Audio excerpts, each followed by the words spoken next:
Hey guys, welcome back to another very interesting video of VK. This is a special episode and in this video I will be talking with you guys in Kannada.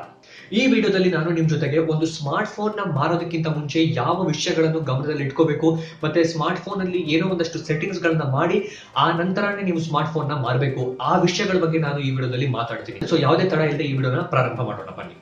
ಒಂದು smart phone ನ ಒಂದು ಮಾರುವಂತ time ಅಲ್ಲಿ ಏನೇನ್ ಗಮನದಲ್ಲಿ ಇಟ್ಕೋಬೇಕು ಅಂತಂದ್ರೆ, ನಾವು ಒಂದು ಸ್ಮಾರ್ಟ್ ಫೋನ್ ಅಂಗಡಿಗೆ ಹೋಗಿರ್ತೀವಿ ಅಥವಾ ಒಂದು ಮೊಬೈಲ್ ಶಾಪ್ ಹೋಗಿರ್ತೀವಿ, ಯಾವ್ದೋ ಒಂದು ಮೊಬೈಲ್ ನಮಗೆ ಇಷ್ಟ ಆಗುತ್ತೆ. ನಾವು ನಮ್ಮ ಓಲ್ಡ್ ಫೋನ್ ನ ಆಲ್ರೆಡಿ ಯೂಸ್ ಮಾಡ್ತಿರ್ತೀವಿ. ಈ ಓಲ್ಡ್ ಫೋನ್ ನ ಯೂಸ್ ಮಾಡ್ತಿರ್ತೀವಿ ನಾವು, ಮತ್ತೆ ಅಂಗಡಿಯಲ್ಲಿ ಯಾವ್ದೋ ಒಂದು ಹೊಸ ಫೋನ್ ಇಷ್ಟ ಆಗುತ್ತೆ. ಇಷ್ಟ ಆಗಿದ ತಕ್ಷಣ ನಾವು ಏನ್ ಮಾಡ್ತೀವಿ, ಈ ಸಿಮ್ ಕಾರ್ಡ್ ನ ಅದ್ರಲ್ಲಿ ತೆಗೆದು ಹಾಕ್ಬಿಟ್ಟು ಅಂಗಡಿಯವರಿಗೆ ತಗೊಳಪ್ಪ, ನಾನು ನೀನು ಇದಕ್ಕೆ ಎಷ್ಟು ಕೊಡ್ತೀಯ ತಗೋ ಅಂತ ಅಂದ್ಬಿಟ್ಟು ಅವ್ನ ಕೈಗೆ ಸ್ಮಾರ್ಟ್ ಫೋನ್ ನ ಕೊಟ್ಬಿಡ್ತೀವಿ.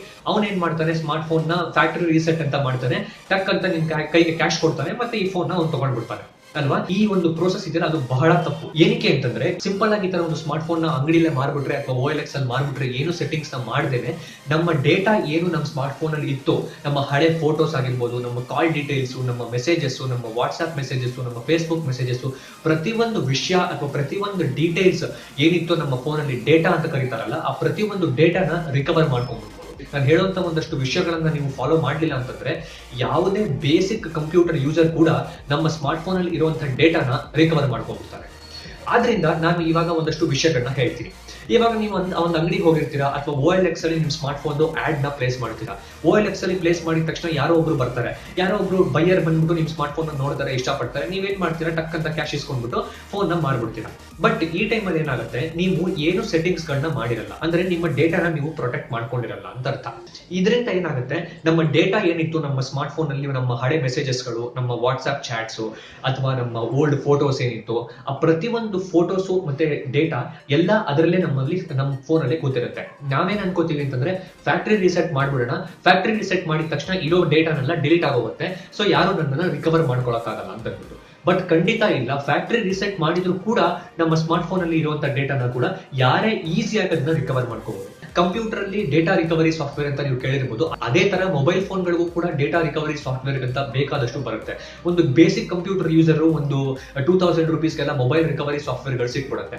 ನೀವು ಯಾವುದೋ ಒಂದು ಮೊಬೈಲ್ ರಿಪೇರ್ ಶಾಪ್ ಅಥವಾ ಒಂದು ಮೊಬೈಲ್ ಸರ್ವಿಸ್ ಅಂಗಡಿಗಳಲ್ಲಿ ನೀವು ನೋಡಿರ್ಬೋದು, ಮೊಬೈಲ್ ಡೇಟಾ ರಿಕವರಿ ಸಾಫ್ಟ್ವೇರ್ ಗಳನ್ನ ಅವರು ಯೂಸ್ ಮಾಡ್ತಿರ್ತಾರೆ. ಕಾಂಪ್ಲೆಕ್ಸ್ ಹ್ಯಾಕಿಂಗ್ ಏನು ಬೇಕಾಗಿಲ್ಲ, basic data recovery software use ಮಾಡಿಕೊಂಡು ನಿಮ್ಮ ಡೇಟಾನ ರಿಕವರ್ ಮಾಡಿರ್ಬೋದು. ಫ್ಯಾಕ್ಟರಿ ರೀಸೆಟ್ ಮಾಡಿದ್ರು ಕೂಡ ನೀವು ಮೊಬೈಲ್ ನ ಮಾರೋದಕ್ಕಿಂತ ಮುಂಚೆ ಏನೇನು ಪ್ರೊಸೀಜರ್ಸ್ ನ ಫಾಲೋ ಮಾಡಬೇಕು ಅನ್ನೋದನ್ನ ನಾನು ಸ್ಟೆಪ್ ಬೈ ಸ್ಟೆಪ್ ಹೇಳ್ತೀನಿ. ಫಸ್ಟ್ ಥಿಂಗ್, ನೀವೀಗ ಮೊಬೈಲ್ ನ ಮಾರೋದಕ್ಕೆ ನೀವು OLX ಅಲ್ಲಿ ಅಥವಾ ಕ್ಯಾಶಿಫೈ ಅಲ್ಲಿ ಅಥವಾ ಆನ್ಲೈನ್ ಯಾವುದೋ ಒಂದು ಕ್ವಿಕ್ಕರ್ ಆಗಿರ್ಬೋದು ಅಥವಾ ಯಾವುದೋ ಒಂದು ಆನ್ಲೈನ್ ಅಲ್ಲಿ ಅಥವಾ ಆಫ್ಲೈನ್ ಅಲ್ಲಿ ನೀವು ಅದನ್ನ ಮಾರೋದಕ್ಕೆ ನೀವು ಪ್ರೈಸ್ ನ ಕೊಟೇಶನ್ ಕೇಳೋದಕ್ಕೆ ಹೋಗ್ತೀರಾ.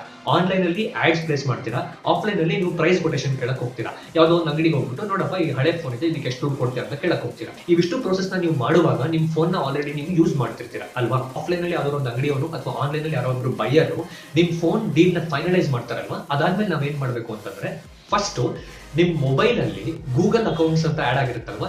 ನೀವು ಆಪಲ್ ಯೂಸ್ ಮಾಡ್ತಾ ಇದ್ರೆ ಆಪಲ್ ಅಲ್ಲಿ ಆಪಲ್ ಅಕೌಂಟ್ ಅಥವಾ ಐಫೋನ್ ಅಲ್ಲಿ ಆಪಲ್ ಅಕೌಂಟ್ ಮತ್ತೆ ಆಂಡ್ರಾಯ್ಡ್ ಫೋನ್ ಅಲ್ಲಿ ಗೂಗಲ್ ಅಕೌಂಟ್ಸ್ ಅಂತ ಯೂಸ್ ಮಾಡ್ತಿರ್ತೀರಲ್ಲ, ಆ ಗೂಗಲ್ ಅಕೌಂಟ್ಸ್ ನ ನಾವು ತೆಗಿಬೇಕು. ಫಸ್ಟ್ ಸ್ಟೆಪ್ ಅದು. ಅದನ್ನ ನೀವು ಗೂಗಲ್ ಅಕೌಂಟ್ ನ ರಿಮೂವ್ ಮಾಡಬೇಕು. ನೀವು ಗೂಗಲ್ ಅಕೌಂಟ್ ನ ಬ್ಯಾಕಪ್ ಮಾಡಿ ನಿಮ್ಮ ಡೇಟಾನೆಲ್ಲ ಗೂಗಲ್ ಅಕೌಂಟ್ ನ ರಿಮೂವ್ ಮಾಡ್ಕೊಳ್ಳಿ. ಆಪಲ್ ಫೋನ್ ಅಲ್ಲಿ ಆಪಲ್ ಅಕೌಂಟ್ ನ ರಿಮೂವ್ ಮಾಡ್ಕೊಳ್ಳಿ. ನೆಕ್ಸ್ಟ್ ಮತ್ತೆ ಫೇಸ್ಬುಕ್, ವಾಟ್ಸ್ಆಪ್, ಹೈಕ್ ಯಾವುದೇ ಸೋಷಿಯಲ್ ಮೀಡಿಯಾ ಅಕೌಂಟ್ಸ್ ನ ನೀವು ಯೂಸ್ ಮಾಡ್ತಿದ್ರೆ ಅದನ್ನ ಫಸ್ಟ್ ಪ್ರತಿಯೊಂದು ಅಪ್ಲಿಕೇಶನ್ ನ ಎಂಟರ್ ಆಗಿ ಪ್ರತಿಯೊಂದು ಸೋಷಿಯಲ್ ಮೀಡಿಯಾ ಅಕೌಂಟ್ಸ್ ನ ನೀವು ಯೂಸ್ ಮಾಡ್ತಿರ್ತೀರಲ್ಲ, ಆ ಪ್ರತಿಯೊಂದು ಡೇಟಾನ ನೀವು ಬ್ಯಾಕಪ್ ಮಾಡ್ಕೊಳ್ಳಿ. ಬ್ಯಾಕಪ್ ಮಾಡ್ಕೊಂಡಿದ ನಂತರ ಏನ್ ಮಾಡ್ಬೇಕು ಅಂದ್ರೆ, ಪ್ರತಿಯೊಂದು ಈ ಸೋಷಿಯಲ್ ಮೀಡಿಯಾ ಆಪ್ಸ್ ಯಾವ್ದಿರುತ್ತೆ ನೋಡಿ, ಅದನ್ನೆಲ್ಲ ನೀವು ಅನ್ಇನ್ಸ್ಟಾಲ್ ಮಾಡ್ಬಿಡಿ. ನನ್ನ ಪ್ರಕಾರ ನೀವು ಯಾವ್ಯಾವ ಆಪ್ಸ್ ಇತ್ತು ಅದನ್ನೆಲ್ಲ ಅನ್ಇನ್ಸ್ಟಾಲ್ ಮಾಡ್ಕೊಂಡ್ರೆ ಒಳ್ಳೇದು. ಮೂರನೇ ಸ್ಟೆಪ್ ಏನ್ ಮಾಡ್ಬೇಕು ಅಂತಂದ್ರೆ, ಮೊಬೈಲ್ ಅಲ್ಲಿ ಫ್ಯಾಕ್ಟರಿ ರೀಸೆಟ್ ಅಂತ ಇದ್ದೇ ಇರುತ್ತೆ, ನಿಮ್ಗೆ ಗೊತ್ತು. ಫ್ಯಾಕ್ಟರಿ ರೀಸೆಟ್ ನ ಮಾಡಿ. ಇವಾಗ ಇಷ್ಟೊತ್ತು ಫ್ಯಾಕ್ಟರಿ ರೀಸೆಟ್ ಮಾಡಿದ್ರೆ ಪ್ರಯೋಜನ ಇಲ್ಲ ಅಂತಿದ್ದ, ನೀವು ಇವಾಗ ಫ್ಯಾಕ್ಟರಿ ರೀಸೆಟ್ ಮಾಡುವಂತ ಇದ್ದಾನೆ ಅಂತ ನೀವು ಥಿಂಕ್ ಮಾಡ್ಬೋದು. ಇಲ್ಲ, ನೆಕ್ಸ್ಟ್ ಸ್ಟೆಪ್ ಕೂಡ ಹೇಳ್ತೀನಿ. ಫ್ಯಾಕ್ಟರಿ ರೀಸೆಟ್ ಮಾಡಿದ್ಮೇಲೆ ನೀವು ಈಗ ಮೊಬೈಲ್ ಕಂಪ್ಲೀಟ್ ಆಗಿ ಹೊಸ ತರ ರೆಡಿ ಆಗಿರುತ್ತೆ. ಮೊಬೈಲ್ ನ ಫ್ಯಾಕ್ಟರಿ ರೀಸೆಟ್ ಮಾಡಿದ ತಕ್ಷಣ ತಿರ್ಗಾ ಟರ್ನ್ ಆನ್ ಮಾಡಿ ಮೊಬೈಲ್ ಒಳಗಡೆ ಎಂಟರ್ ಆಗಿ. ಅದಾದ್ಮೇಲೆ ಏನಿರುತ್ತೆ ಅಂದ್ರೆ, ಸೆಟ್ಟಿಂಗ್ಸ್ ಹೋದಾಗ ನಿಮ್ಗೊಂದು ಎನ್ಕ್ರಿಪ್ಟ್ ಫೋನ್ ಅಂತ ಒಂದು ಆಪ್ಷನ್ ಬರುತ್ತೆ. ಎನ್ಕ್ರಿಪ್ಟ್ ಫೋನ್ ಅಂತ ನೀವು ಆಪ್ಷನ್ ನ ಸೆಲೆಕ್ಟ್ ಮಾಡಿ ಆ ಫೋನ್ ನ ಎನ್ಕ್ರಿಪ್ಟ್ ಮಾಡಿ. ಒಂದು ಕೋಡ್ ನ ಸೆಟ್ ಮಾಡು ಅಂತ ಹೇಳುತ್ತೆ. ಕೋಡ್ ನ ಸೆಟ್ ಮಾಡಿದ ತಕ್ಷಣ ಯಾವುದೋ ಒಂದು 4 ಡಿಜಿಟ್ ನಂಬರ್ ಆಗಿರ್ಬೋದು ಅಥವಾ ಏನೋ ಒಂದು code depending upon your smart phone manufacturer, ಆ ಕೋಡ್ ನ ನೀವು ಎಂಟರ್ ಮಾಡಿ ಸ್ಮಾರ್ಟ್ ಫೋನ್ ನ ಎನ್ಕ್ರಿಪ್ಟ್ ಮಾಡಬೇಡಿ.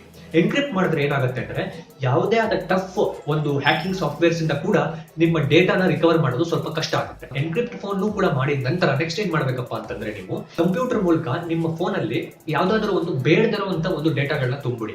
ಯಾವುದೋ ಒಂದು ವಾಲ್ ಪೇಪರ್ ಆಗಿರ್ಬೋದು, ಒಂದು ವೇಸ್ಟ್ ನಿಮಗೆ ಬೇಕಾಗಿಲ್ದಿರುವಂತ ಫೋಟೋಗಳಾಗಿರ್ಬೋದು, ಆ ಫೋಟೋಗಳನ್ನೆಲ್ಲ ನೀವು ನಿಮ್ಮ ಫೋನ್ ಅಲ್ಲಿ ತುಂಬಿಡಿ. ಗುಡ್ ಮಾರ್ನಿಂಗ್ ಫೋಟೋ ಆಗಿರ್ಬೋದು, ಅದನ್ನ ನಿಮ್ಮ ಫೋನ್ ಅಲ್ಲಿ ತುಂಬಿಡಿ. ಇದನ್ನ ಜಂಕ್ ಫೈಲ್ಸ್ ಅಥವಾ ಅನ್ವಾಂಟೆಡ್ ಡೇಟಾ ಅಂತ ಕರೀತಾರೆ. ಫೋನ್ ಅಲ್ಲಿ ತುಂಬಿಟ್ಟು ಏನ್ ಮಾಡಿ ಅಂತಂದ್ರೆ ತಿರ್ಗಾ ಸೆಟ್ಟಿಂಗ್ಸ್ ಹೋಗಿ ನೀವು ತಿರ್ಗಾ ಫ್ಯಾಕ್ಟರಿ ರೀಸೆಟ್ ಅಂತ ಮಾಡಿ. ಸೊ ಇದನ್ನ ಡಬಲ್ ಫ್ಯಾಕ್ಟರಿ ರೀಸೆಟ್ ಪ್ರೊಸೀಜರ್ ಅಂತ ಕರೀತಾರೆ. So double factory reset procedure ಆದಾಗ ಏನಾಗುತ್ತೆ ಅಂತಂದ್ರೆ ನಮ್ಮ ಸ್ಮಾರ್ಟ್ ಫೋನ್ ನಾವು ಒಂದೇ ಸತಿ ಫ್ಯಾಕ್ಟರಿ ರೀಸೆಟ್ ಮಾಡಿದಾಗ ಏನಾಗುತ್ತೆ ಅಂತಂದ್ರೆ ಸ್ಮಾರ್ಟ್ ಫೋನ್ ಅಲ್ಲಿ ಇರುವಂತ ಡೇಟಾ ಡಿಲೀಟ್ ಆಗಿದೆ ಅಂತ ನಮಗೆ ಬರೀ ಕಾಣಿಸ್ತಿರುತ್ತೆ. ಆದ್ರೆ ಒರಿಜಿನಲ್ ಆಗಿ ಆ ಡೇಟಾ ಡಿಲೀಟ್ ಆಗಿರಲ್ಲ. 16 GB ನಿಮಗೆ ಇಂಟರ್ನಲ್ ಸ್ಟೋರೇಜ್ ಇತ್ತು ಅಂದ್ರೆ 15 GB free out of 16 GB ಅಂತ ನಿಮಗೆ ಕಾಣಿಸ್ತಿರುತ್ತೆ. ಬಟ್ ನಮ್ಮ ಫೋನ್ ಅಲ್ಲಿ ಏನೇನ್ ಡೇಟಾ ಇತ್ತೋ ಅದೆಲ್ಲ ನಮಗೆ ಒಂದು ಸ್ಮಾಲ್ ಡೇಟಾ ಅಥವಾ ಸ್ಮಾಲ್ ಪ್ರಾಕ್ಸಿ ಕಾಪಿ ಆಗಿ ಕೂತಿರುತ್ತೆ.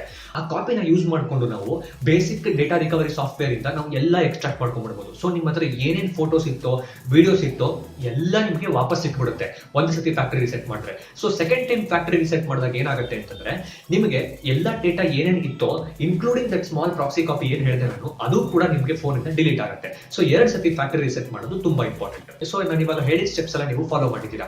ಇವಾಗ ನಿಮ್ಮ ಫೋನ್ ಅಲ್ಲಿ ನೀವು ಮೆಮೊರಿ ಕಾರ್ಡ್ಸ್ ಇರ್ಬೋದು ಅಥವಾ SD ಕಾರ್ಡ್ಸ್ ಅಂತ ಏನ್ ಹೇಳ್ತೀವಿ ಅದು ನಿಮ್ಮ ಫೋನ್ ಅಲ್ಲಿ ಕೂಡ ಇರ್ಬೋದು.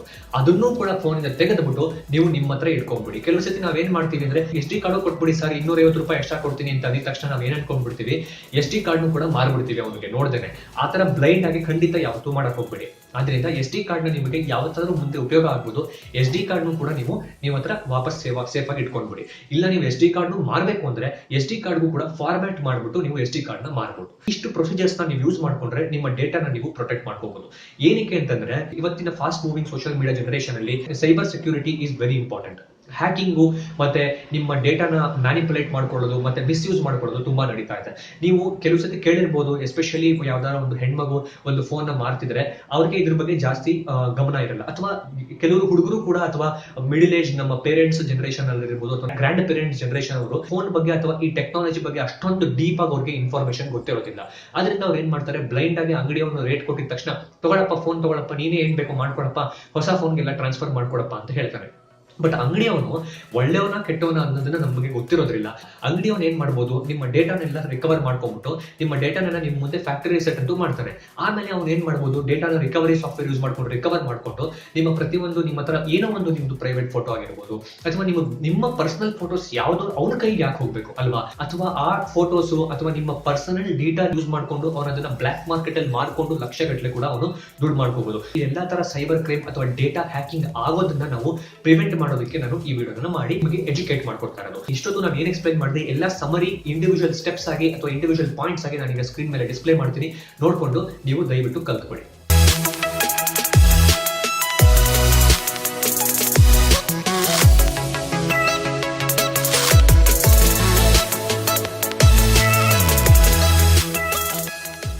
ಈ ವಿಡಿಯೋ ಇಷ್ಟ ಆಗಿತ್ತು ಅಂದ್ರೆ ನೀವು ಲೈಕ್ ಮಾಡಿ, ಶೇರ್ ಮಾಡಿ ಮತ್ತು ನಮ್ಮ ಚಾನಲ್ಗೆ ಸಬ್ಸ್ಕ್ರೈಬ್ ಮಾಡಿ. ಏನಕ್ಕಿದ್ರೆ ಇದೇ ತರ ಇಂಟ್ರೆಸ್ಟಿಂಗ್ ಕಂಟೆಂಟ್ ಮತ್ತೆ ಆಸಮ್ ವಿಡಿಯೋಸ್ ನಾವು ಮಾಡ್ತಾನೆ ಇರ್ತೀವಿ. Thank you for watching guys.